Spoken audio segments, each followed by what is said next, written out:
Good evening, everyone, and thank you all for joining us. My name is Alyssa Karpenka, and I'm the event coordinator for McNally Robinson Booksellers in Saskatoon. This event is coming to you from Treaty 6 territory, the traditional lands of the Cree, Saulteaux, Dene, Dakota, Lakota, Nakota, and Métis nations.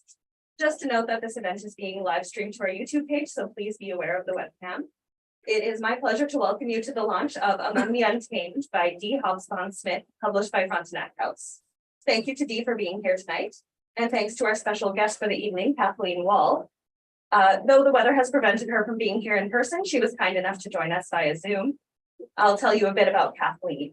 Kathleen Wall taught English for 37 years, first at the University of Manitoba and then at the University of Regina, winning the university's teaching award in 2001. She has published one novel, Blue Duets, and 3 books of poetry, Visible Cities, Time's Body, and Without Benefit of Words. She is currently working on 2 poetry manuscripts.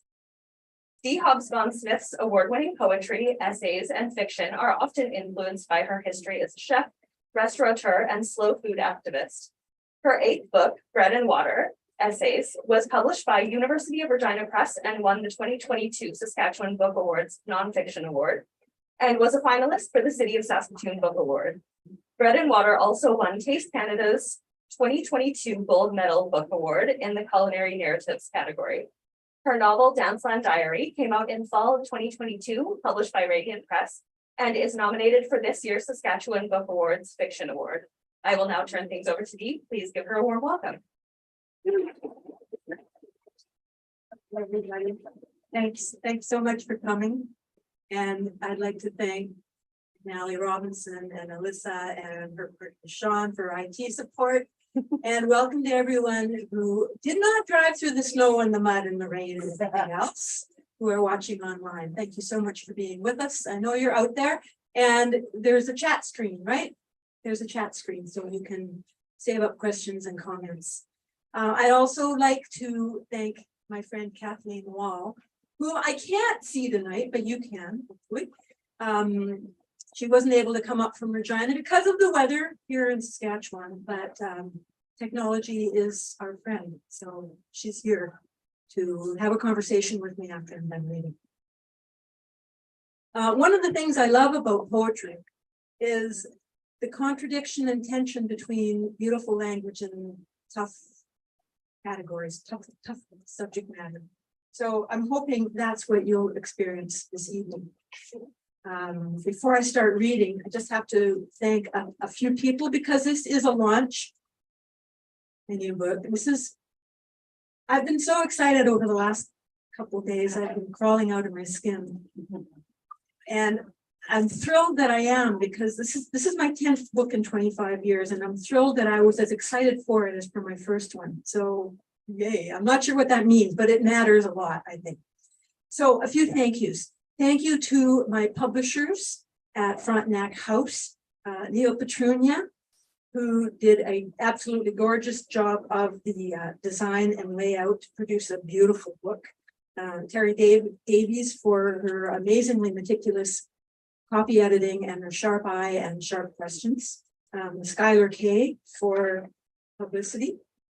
And especially senior acquisitions editor and my editor on this book, one and only, don't blow her name, one and only wonderful Micheline Naylor, who I think is one of the sharpest editors and sharpest poets in the country. So I'm so grateful to her for her astute eye and her beautiful demeanor and help in polishing the rough facets into something sharper and shinier. Also, the artist who created this incredible cover. Well, it's a piece of artwork that I fell in love with. Stacy Walletchild. She lives in Calgary. This is a piece called The Reckoner. There's a story about it. The Writers Guild, as always, for their support to writers. Sage Hill Writing, because some of these poems were born in Sage Hill. And Tim Milburn in particular for permission to use a quote of his as the epigraph up front in this collection. The writers, the women poets in particular, who have inspired me, many of them, and my colleagues in Visible Ink for their years of support and acumen and awareness and sensitive commentary and feedback on the work that we have done in a group as friends and as colleagues. I am so grateful for more than 10 years of camaraderie and good work and support. The publishers and editors of books and magazines, literary magazines in this country, for continuing to publish writers. I'm so grateful, particularly Frontenac House for this beautiful book. And my friend Kathleen Wall, as was already introduced, for making herself available to have a conversation with me after the reading. My husband, Dave Margocious, for everything else. Now, I don't want to tell you a whole lot about this book because I am going to be talking about it with Kathleen, but it began, just very briefly, as a collection of poems that emerged in 2016. 20 poems that each began with a pair of lines that had been sent out by Jerry Hill, who was then the Poet Laureate of the Province. And in April, which is National Poetry Month, as we are in now, he sent out lines to the members of the Guild as prompts. And I was like screaming busy, and I saved them all. And then a couple of months later, I started writing. And it turned into 20 poems that are at the heart of this. Came out as a chapbook first, called Jeanne Dark, Comes of Age on the Prairie.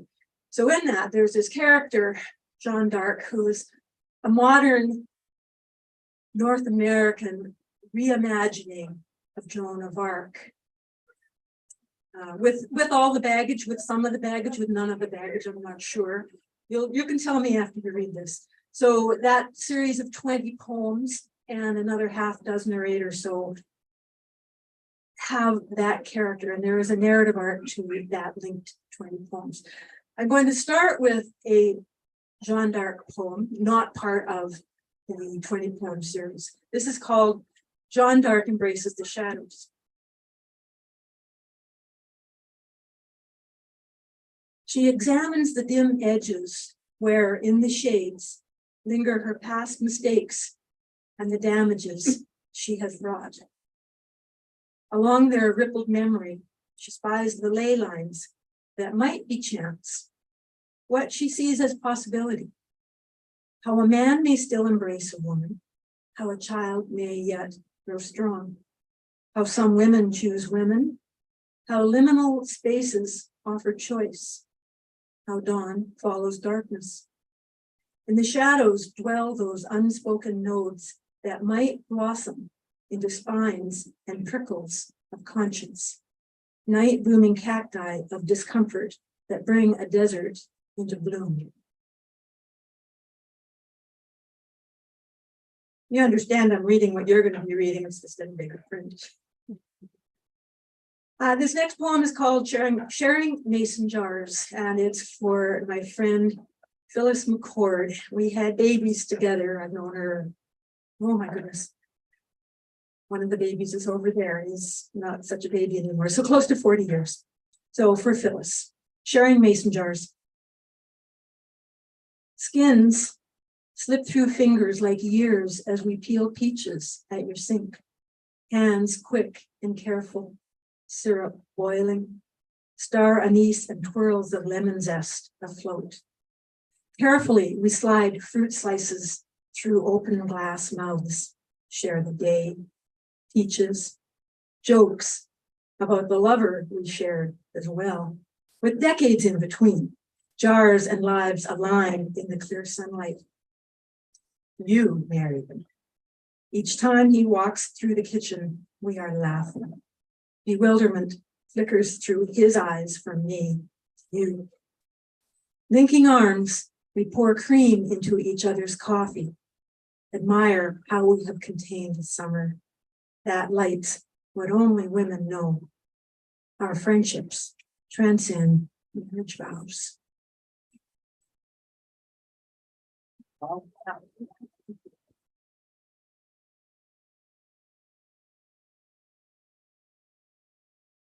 This is a collection primarily about women. There are poems that have many in them, but it's women are front and center. Some interesting women, Cassandra the Seer and Amelia Earhart, and this is Marilyn undressed. Beside you in the museum gallery, a teenage mother girl, halter top tied over generous tattoos, audacity in her sideways grin at a row of famous dresses adorning dressmakers' dummies. She exclaims over flowing taffeta and silk, lush velvet. You wonder out loud about breasts. Marilyn's no larger than what hides beneath your t-shirt. More than clothes created that aura, a goddess lore spilling beyond the celluloid image. His hands on that sex queen physique captured in the photographer's silver sizzle. Her clothing gaped at. Art or a sideshow? Sewn into a strapless sheath for her serenade, imagination adds breathy details as she sings. Mr. President. Quicksilver dress, skin a shimmer beneath the crushing weight of crystals. Undressed for the 7-year itch, white skirt, a cloud around her legs, above the subway's hot breath. Neighborman entranced, building heat. Her stage name and sex goddess image, a stone albatross. Finally, cold cocks her. Newspapers agog with salacious details of her death alone.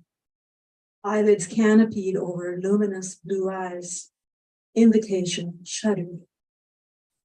Fashion mannequins and video dance queens mirror her sexuality on catwalks and online, monetized, weaponized. Glamour, all hard surfaces, lacking the softnesses that made Marilyn human. Frail as you, as tattooed teens, teething babies smiling in a rattletrap stroller, small hands reaching for the comfort of breasts. You leave the gallery more vulnerable, cherish women's seasons, the child still maiden, then divinely ripened breasts and hips, finally an elder's clear vision. You inhabited the goddess role briefly before your season passed. She never lived past full-blown rose.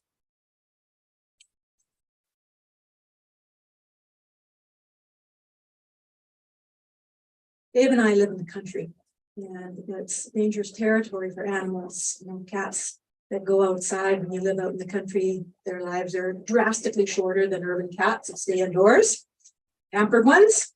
But our cats love it outdoors and make a point of going outside and spending it outside, spending lots of their time. Dogs, too, can have a shorter life for a variety of reasons. So this is a poem about our dog Barney. It's called Where Stones Gather. For months you dream the same dream, a walk across frozen fields behind your November-colored dog. He ranges across blue ice and beaten down grasses, skirts wolf willows, orange rosehips, stands of aspen. Where stones gather on the ridge, he roughs a skunk, dances away to run crazy joy rings. Then the sky flinches, 2 dull echoes, and the dog leaps one last time, blood showing on his fur. When you find him, edge close enough to see his muzzle, young teeth exposed to the sky, the coyotes have already come and gone, leaving behind a framework. The gun clatters onto rock, fallen from unseen hands beside your dog's remains, bones and coat of that leaping animal reduced to gristle and one white paw.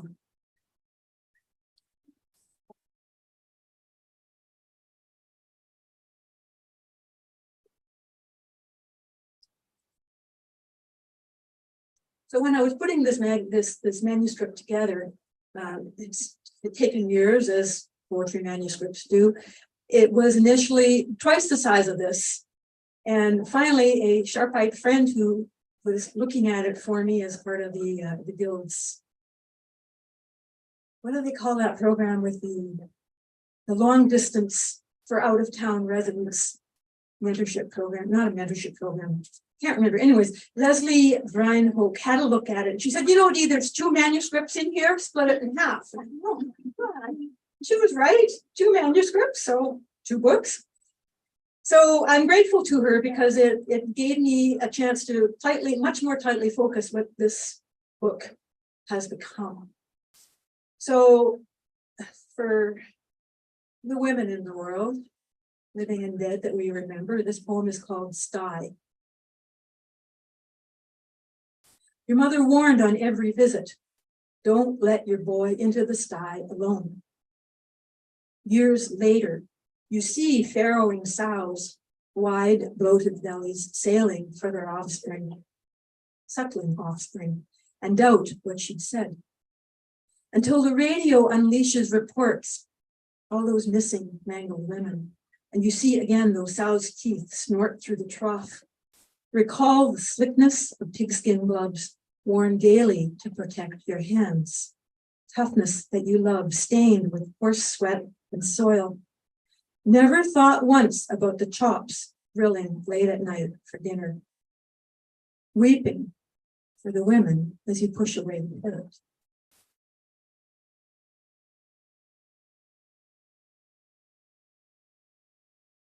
All right, so we're going to stick with the difficult subject matter. This is called Consider the Bus Driver. It appeared in a collection about sexual assault, whose name unfortunately escapes me right now. Consider the bus driver.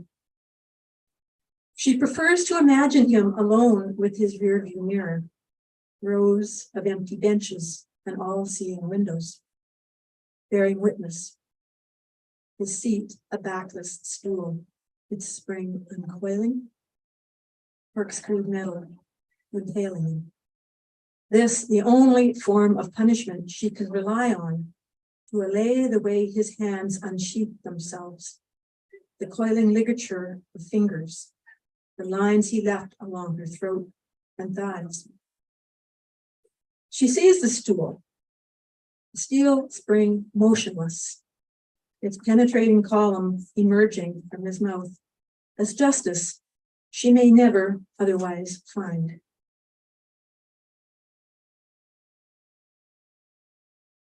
One second. That appeared first in Resistance, Poetic Response to Sexual Assault, edited by Sue Goyette, came out in 2021. Y'all still with me? Okay.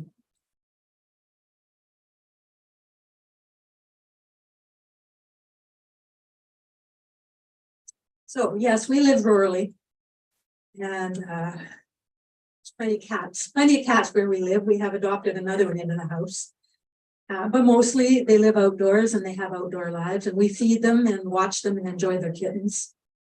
And watch also because, as I already said, they have short lives.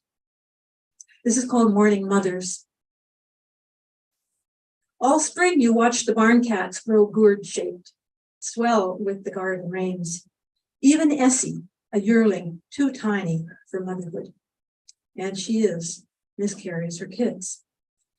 In summer, kittens hiding in hay emerge when you aren't watching. Sleep in the sun, cavort on coil spring hawks and whipcord heels, then scattershot vanish when you approach.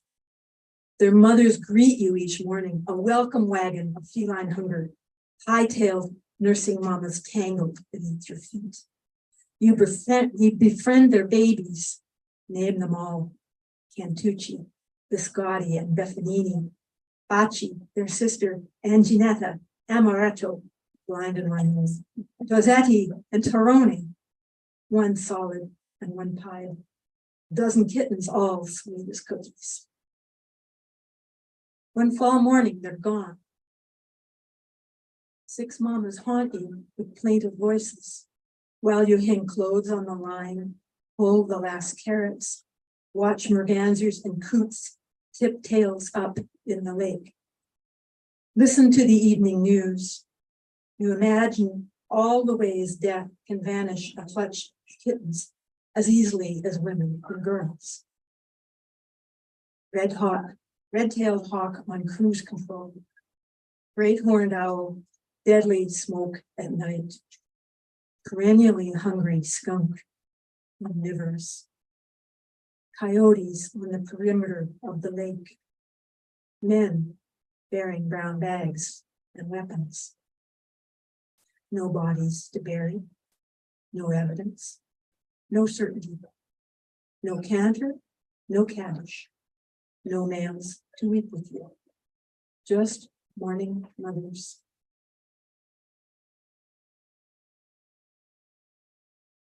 So I have this thing about bridges. They're scary. You can't see what's coming. They fall, everything looks like it just. And there are a few that I've driven that have scared the daylights out of me. And a few that I have driven past, likewise. This is another Jeanne Dark poem. It's called Jeanne Dark's Fear of Bridges. In the Canadian Rockies, Golden Gorge falls away beneath concrete pillars, a steep cut through the nothingness of the mountain pass. Near San Francisco, San Rafael Bridge arcs between bay and sky, touches down in Marin County. Fort Mann Bridge crosses the Fraser River from Vancouver, creeping cars buffeted by rain and shadows of semi-trailers under misted cables. She grits her teeth, looks only at the road in front of the windshield. Another, Calgary's Center Street Bridge. She once saw a teenage girl cross its underbelly, just her and a backpack, yesterday's skirt, black docks, a tattoo on her arm, half visible, a totem of an owl. But his wisdom hadn't taken root. There the girl stood, alone under the bridge at dusk. As she drove by, two men approached. Only the divided boulevard kept her from wheeling around to rattle them away. Told herself maybe they were cops come to do a good turn for a homeless kid, but maybe not.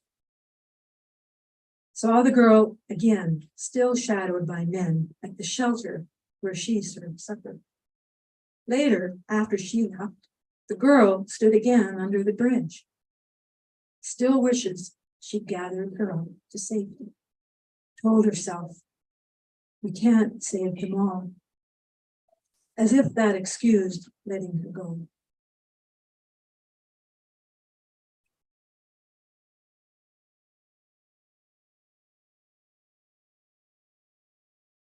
So I'm going to read 5 poems from the Jeanne Dark Comes of Age sequence now. And each of them opens with a couplet by another Saskatchewan poet, as I told you. So I will give you their names as they come through.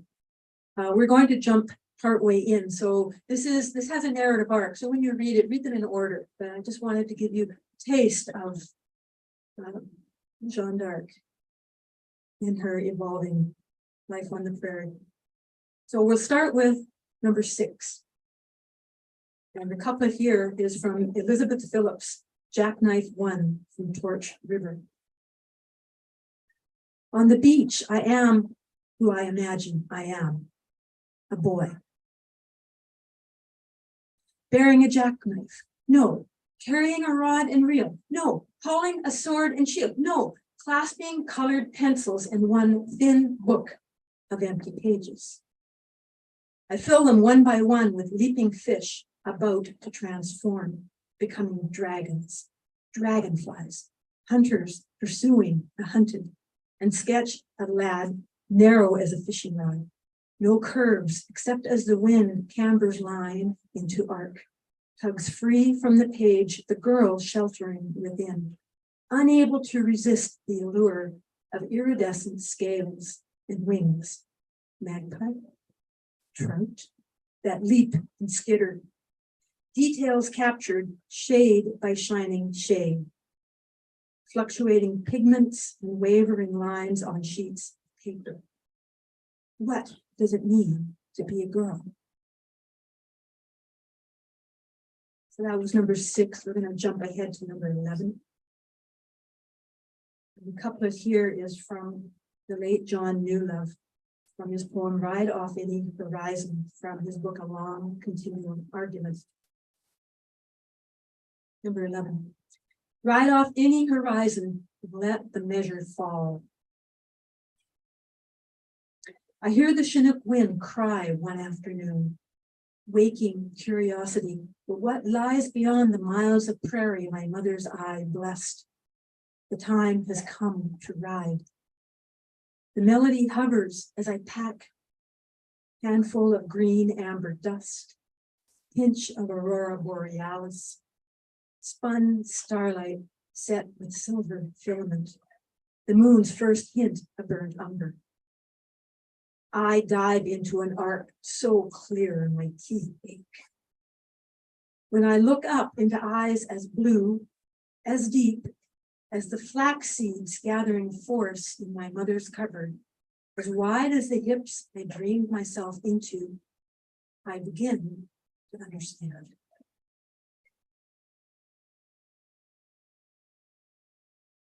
Number 12, a couplet from Randy Lundy from his poem Just Because, from Under the Night Sun. You got talking just because. Those blue eyes, just because. All the things my mother warned, tell myself, be cautious, be careful, be here now, now. We get to talking, and before I know to say please or thank you, he's packing my things into a carry-all I never see again. Tosses them over his shoulder. My dew light and early morning solo dances, my late night borealis glow, my green amber dust, left with only the amber spikes within his irises. They fade to gray, and I am bereft, empty as a torn pocket, betrayer wind howling and piling up snow on the leeward side, crystals forming on my lake shore as if some ship had foundered there. Ice blocks and torquing jacks and ice queen stay spells rendering me abandoned in icy ink, alone in winter white.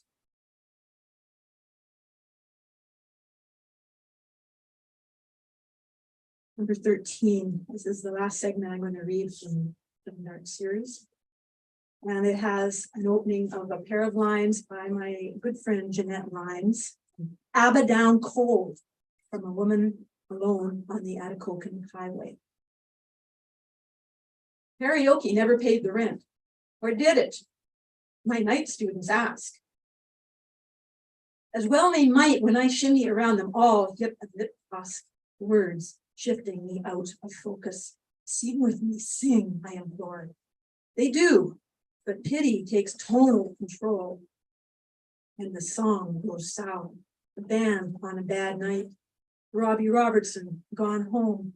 Levon the loaded villain forever off key. Crazy dreams, what's left of my madhouse life. A northern township with no road out, no ice bridge. A spring's unreliable melts become songs flickering on the wall with my night students' wan and fading voices. Is this all there is? Then let's dance. The ice cream, the ice queen calls.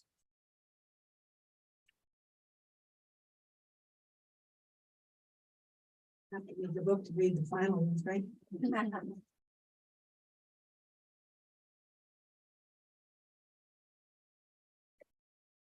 We all comfortable? We all good? Carry on. This is called Where Jeanne Dark Comes From.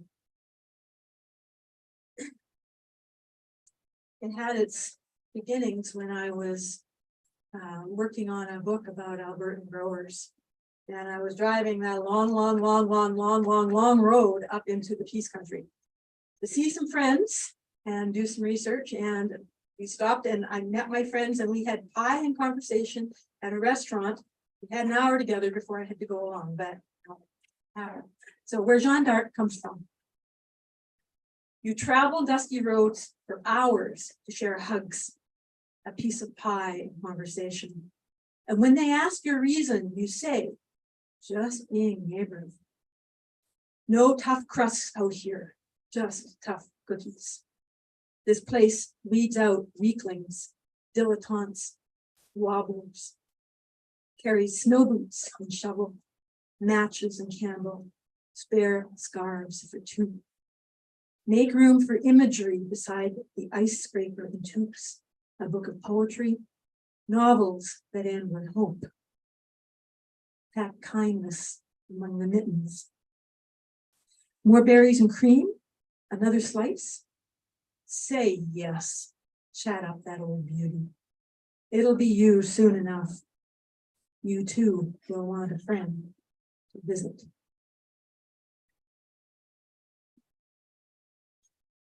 Last one. Of the benefits of aging. It'll come to you too. Faith writing in the dark. Recall what the dream asked you to give up. Chocolate, tea, coffee, lemon cake, red wine. Your body as you once knew it. In the flesh, your shape a stranger. Flesh more than just skin and lives you shed while sleeping. Snake arms, unknown breasts, damaged hips and feet, a jigsaw puzzle impossible to reform. Legs of parchment, how strong, how fragile. 26 bones in each foot, 30 joints, ligaments, tendons, muscles, nerves, a complex map on your physio's table. Your body rewritten by pain. Yoga poses you cannot strike, not this month, nor the next. The words you write in your running journal, one step at a time. If worry is the whetstone, fear the blade, cast both aside. You are as nature made you, and nature will heal you or take you in good time. Thank you so much.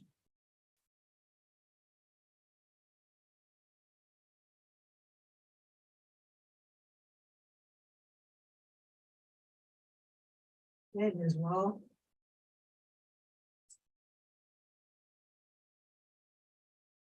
Wait, can you hear me yet? There you are. Hi. I can see you on the big screen. I can see you on my big screen too. Hi. Hi.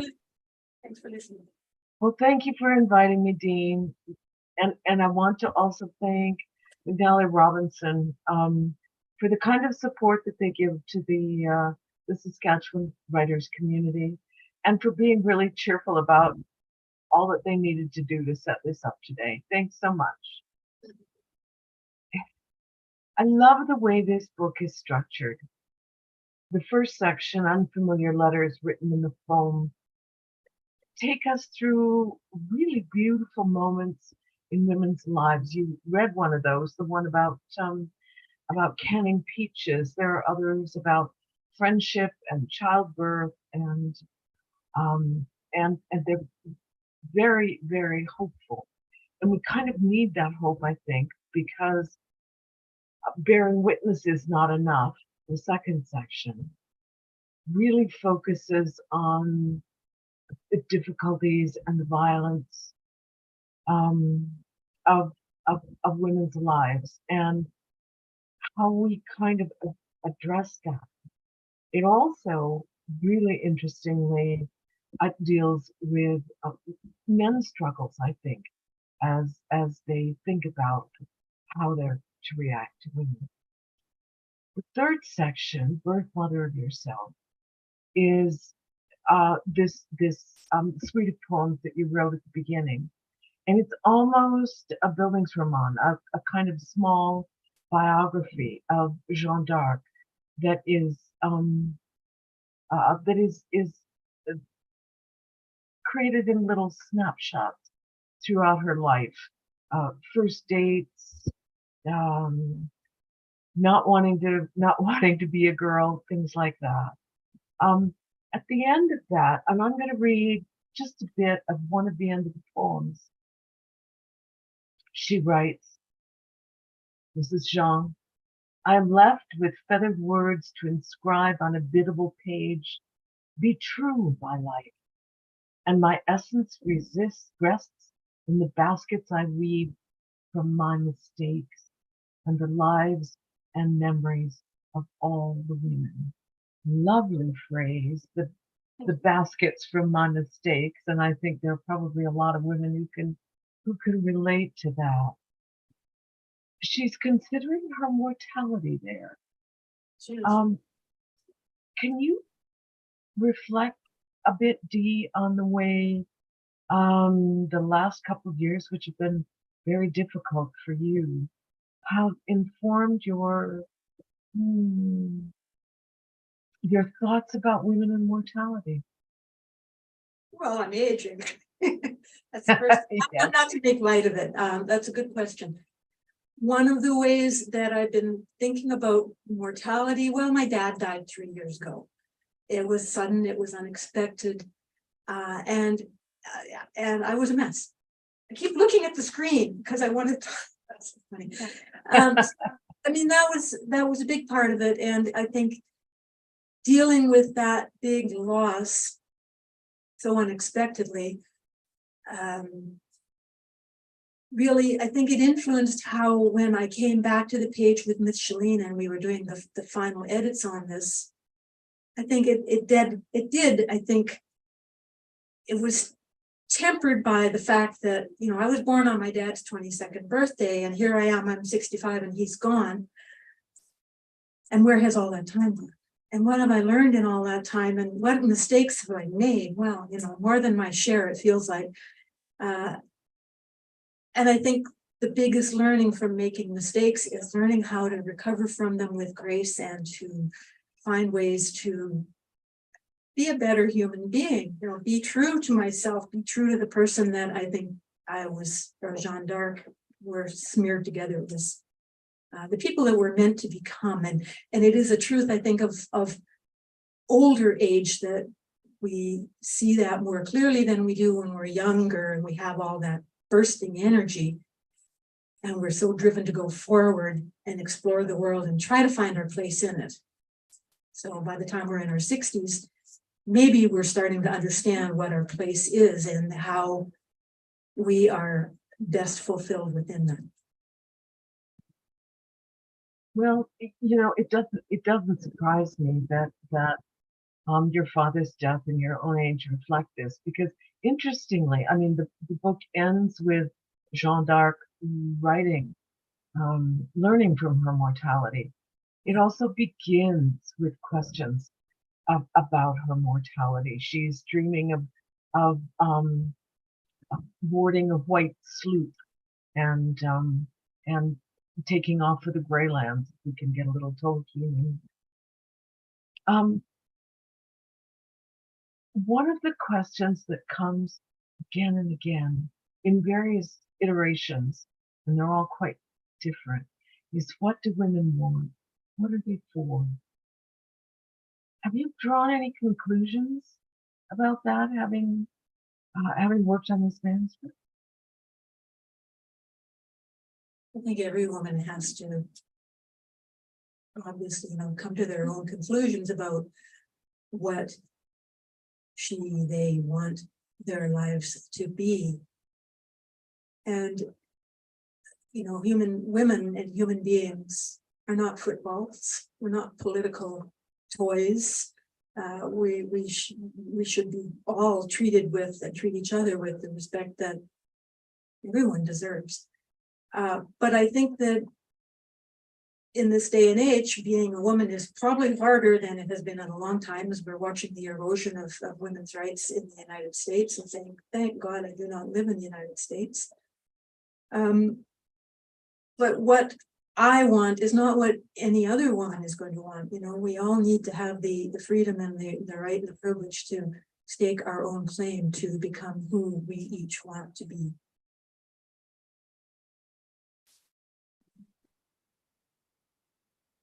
Section 2 is called Bearing Witness is Not Enough. You've got wonderful figures in this set. You've got, you read the Marilyn Monroe poem. You've got Cassandra and Amelia Earhart. You've also got a quotidian female who is a kind of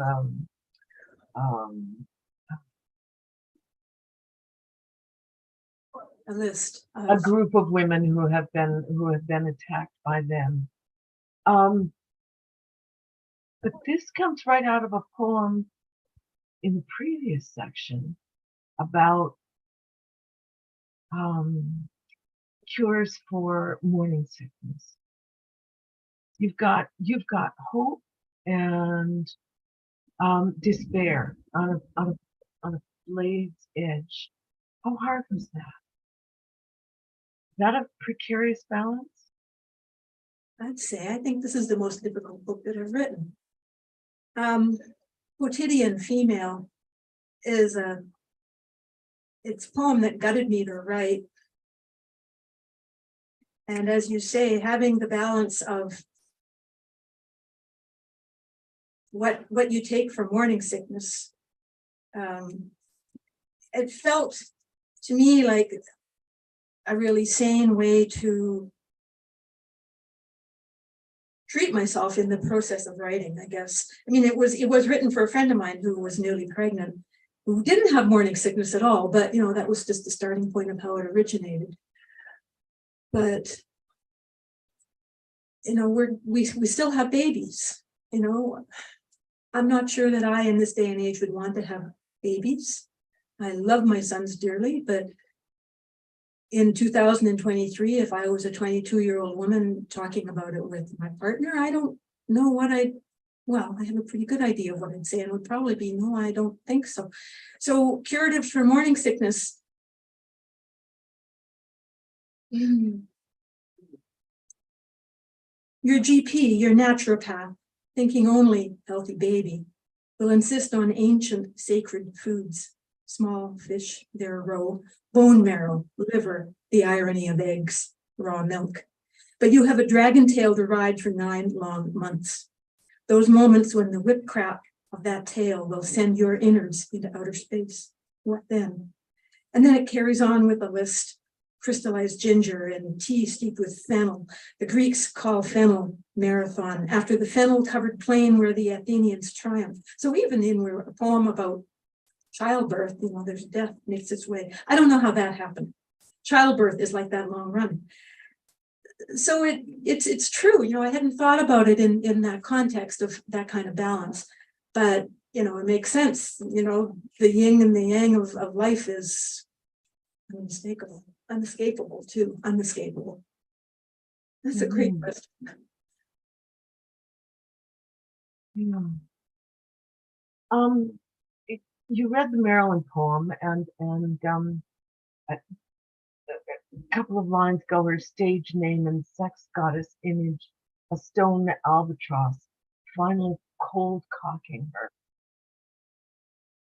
Does this stand for a whole host of challenges that women face, particularly when they gain power?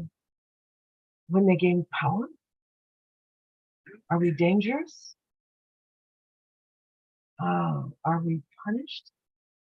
I think women in power are treated with an entirely different totally different kind of set of things to live up to and ways to be. I don't think that was in my mind when I was writing this poem. It's an interesting thing to contemplate. How did Hillary Clinton make out as a woman in power? How do we think about the women in power in the Canadian government and in the provincial government to our west? do we think of, I don't know, do we think of women the same way we think of men when we think about positions of power? Marilyn had a tragic life. And it's not one I would wish on anybody. I think that she suffered her own, there were abuses visited upon her that she had to endure. That probably only can come from being the kind of woman that she was made into. I'm not sure where I want to go with this. This is a really difficult thing to think about. Sorry. All right, first question, just many layers, right? Yeah. You interesting in your selections, you didn't read a couple of the poems about men, which are really beautiful and sensitive and rich. Could you talk a little bit about how you see time being difficult for men right now? There's one, oh, if I can find it. Okay. You're not talking about departure, was definitely about a man, the first murderer. Yeah, yeah. No, this Not is that one. this is Lines of Lamentation. Let me Lines read of it for you. lamentation, right?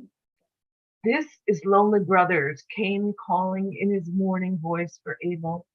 This cold soup congealed in a northeast wind, solitary goose, spilled tea, broken teapot. This wind, coyote spinning top, basement floods and rivers run amok, barn walls clanging, metal skins on metal strut, trees bent flat. This is Paxil, Prozac, snapped bone, snagged and shredded cloth. This is forgotten cars gone to rust. Your former mother-in-law, lonely in long-term care, a basement's slitted eyes. That sounds pretty rough life for me, to me. And you're so beautifully sympathetic with it. In this one, um, uh, and Orpheus enters the underworld. Yes. Right. Remember Orpheus. Someone said Orpheus sounds like he's a neurotic, on searching for his lover. But I don't think that's necessarily the case. Orpheus enters the underworld as the other poem that Kathleen is referring to. It's a series of questions that Orpheus asks himself while he's pursuing his lost love. I've raised two sons. I like young men. I love young male energy, not in a sexual way, obviously, but raising two boys was, I think, one of the best things I did. And the fact that they are as healthy as they are means that I didn't ruin them. One of them is in the room, so I'm really praying I'm not embarrassing him. But raising boys is different from raising girls. Girls and their mothers have a kind of empathy that boys and their mothers have to really work hard to cross that bridge. Because we're so different. So we need to move on here, Kathleen.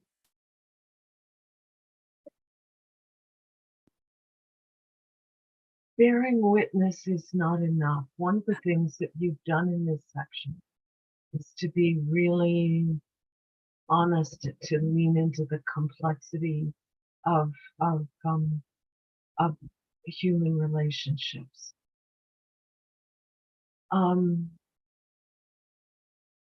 But that line, bearing witness is not enough, makes me think of W.H. Auden's elegy for the death of, in memory of W.B. Yeats. He says, "Mad Ireland hurt you into poetry. Now Ireland has her madness and her weather still. For poetry makes nothing happen. It survives, a way of happening, a mouth." Can you reconcile bearing witness is not enough and poetry makes nothing happen? You want to disagree with you'd be happy to disagree with Auden? What do Um, you do? it's how, I think it's all in how you construe the idea of bearing witness. I view poetry as a voice. There's a poem in this collection that talks about lassos of ink going out in the world when Jeanne Dark enlists an army. I think poetry is a way of bearing witness. This young person in the beginning of this book, bearing witness was not enough. I think in her mind, how I envisioned it for her was seeing things without responding, without taking any kind of action is insufficient. I think it's the taking action part in whatever form that is. And for me, I'm a writer, and before that, I fed people for years, and that was a form of taking action. Writing, for me, writing poetry is, I think, my way at this point in my life of bearing witness. So Yeah, probably on the yeah. same page as Auden. I know farther along in that poem, I went and I looked at that poem because I knew you were going to bring it up. And farther along, Auden writes in this elegy, follow poet, follow right to the bottom of the night. With the farming of a verse, make a vineyard of the curse. Sing of human unsuccess in a rapture of distress. In the deserts of the heart, let the healing fountain start. So, poetry has great power to heal and to possibly even, put lives back together again. So bearing witness on the page. Yeah. Yeah, I guess the other thing that I think is that poetry introduces us to a different kind of knowledge than we would get from reading a newspaper account or a novel. It's an experience. One of the things the poet does is to take us, follow right to the bottom of the darkness. And it does that. And that is its way of bearing witness. I'm keeping my eyes on my watch. You talked about sitting down with Jerry's writing lines as prompt in a studying room looking over the Bow River. Why did you choose Jeanne d'Arc? Had you been thinking about her for a while? You could have chosen. I'm gonna be provocative here. I have a goofy list. You could have chosen Eleanor Roosevelt or Amelia Earhart or one of the Supreme Court justices that women Supreme Court justices. Why Jeanne d'Arc? When I was a kid, we had books. We had lots of books in our house. We were all readers. Well, my parents were readers, and my sister and my brothers and I, some of us were. And there was this line of children's classics, leather bound. And in the front of each one was this gorgeous watercolor painting at the start of the book and then interspersed throughout the book. I loved those books. It was a tactile experience to pick up these gorgeous leather books and see this beautiful paper and these beautiful paintings. And there were myths and legends and Joan of Arc, among others. It was 10 books long, lots of reading. And I read the Joan of Arc stories over and over and over and over and over. I must have been 10, 11, 12, 13, somewhere around there. I don't remember what they were adapted from or whose stories they were originally, and that didn't register with me at all. But the story stuck of this girl woman who didn't quite know whether she was a girl or a woman or a boy or a man, but who felt this urge to, this call. So it was this interesting balance of who am I and what am I meant to do with my life. There were times in my life where I was clearly ambivalent as a young teenager and a young woman before I had babies about what I was. Was I meant to be a boy? I thought for years that maybe I was, caught in the wrong body. So part of it was I wanted to think about that. What does that mean? But part of it was also, the question that she keeps asking in these poems, what is a woman for? And the only answer I've already come to is we all have to decide that for ourselves. But it was because she had circled around my life for so long that when I sat down with these lines that Jerry Hill had circulated to the members and I was writing, it was this 4-hour blinding flurry of writing. I still have the notebook. Blinding flurry. I wrote 20 poems in 4 hours. Nothing ever has happened like it before. Honest, it was just like, okay, where's this coming from? Just keep writing while you get it, right? Get it down. But the narrative arc took care of itself as I was reading these lines. I have nothing, no sense of anything but, some kind of other, I was a conduit for this section of poems. I was a conduit. I wish you would more often. That kind of writing is the kind I really trust, and it doesn't happen. Bye. Thanks for coming. You do a really wonderful job of evoking that sense that she would really like to be a boy, and her brothers secretly think she's always been a boy. Yep. And what you allude to is that in oh God, I'm going to sound like an academic here. In a male subject position, she has autonomy that she just does not have as a girl. And you captured that so beautifully. I think I'm not sure. Okay. What's the one where she's on a beach and she's thinking, you read it. She's thinking about Number 6. number 6, the tools. And none of the tools fit until she gets to Colored pencil and one thin book. yeah. And it seems to me that one of the beautiful things about the collection is that there is this choice point right there where she can choose tools that are meant to harm and destroy, or tools that are meant to create. And so there's this lovely meshing between her life and her choice to create rather than to kill, and the project of the entire book. And it just comes together beautifully right there. Oh, and my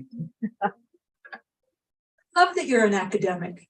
That was really just for a funny question at the end, tell me about the colors. There is color throughout all of this, but it is never red or green or blue. It's vermilion or cerise or ochre or sienna or umber. And there's a lot of green amber. green amber. I came wearing green amber. This is from the Baltic. My family on my mother's side lived for a while back in the 1800s around the Baltic. Green amber has been a touchstone of mine. It actually shows up in my novel as well. But color, here I am standing in full living color, right? I love color. I'm a quilter, you're a quilter.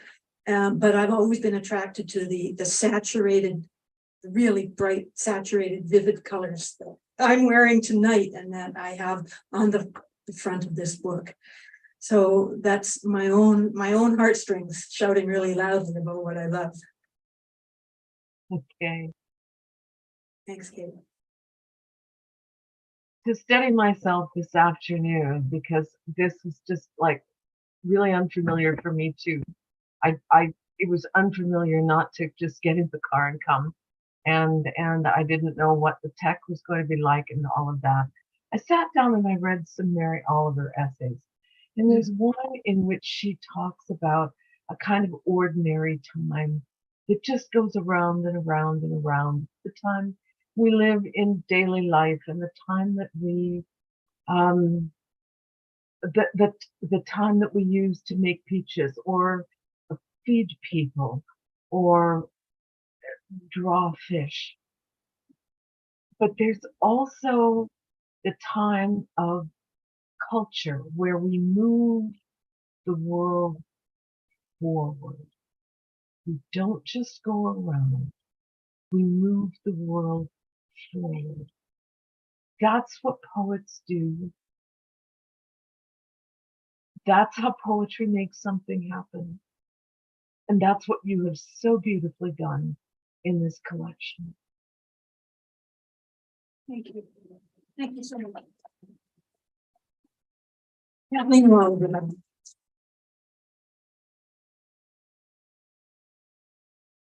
I think we're done. Kate, thank you. Thank you. We have to have some wine. Thank you. Join me down the hall. Well, when the snow melts, I'll come. We'll get to this. Thank you for the experience of just really delving into a beautiful book. Thanks everybody for coming and for listening. Questions before we turn it back over to Alyssa? We have time for a couple if you'd like to ask us some questions. Thanks, Dickie. Looks like not. Okay, that's great. All right. Thank you. And thanks to McNally Robinson and Alyssa and John for the stalwart help. And thank you all for coming. That's all I got. Thank you.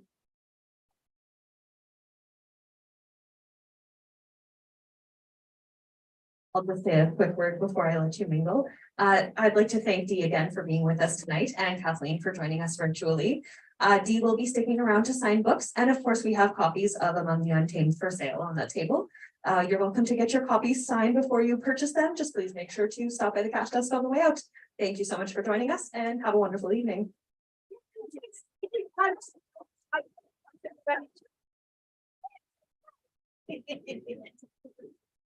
Guys, come and chat.